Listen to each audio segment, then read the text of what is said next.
At the core of Novaerus' air disinfection products is one of the most powerful patented nanoscale technologies.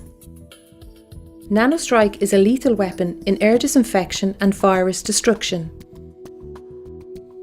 This unique plasma-based nanotechnology kills all airborne microorganisms by using coiled tubes that are surrounded by an atmospheric plasma discharge.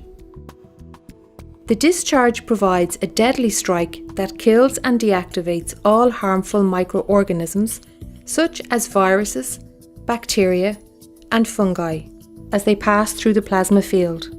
This patented technology harnesses multiple pathogen inactivation processes in one powerful strike. It destroys DNA and protein in a sub-second time frame. This stops viruses from spreading and bacterial and fungal spores from reproducing.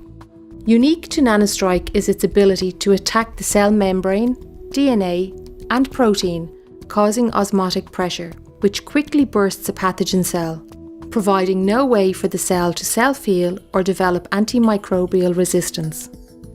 NanoStrike's effectiveness lies within its ability to kill and deactivate even the smallest nanosized pathogen on contact. As microorganisms pass through the NanoStrike plasma field, they are rendered inert and deactivated. Therefore, only harmless dead pathogen debris emerges from the field. In contrast, filters collect live pathogens, allowing them to breed, creating in effect a new source of bioburden. Also, some viruses and bacteria can potentially breach even the most efficient filter and can continuously release into the indoor environment. Novaerus' NanoStrike technology is the first line of protection against airborne viruses and bacteria, providing clean and safe indoor air.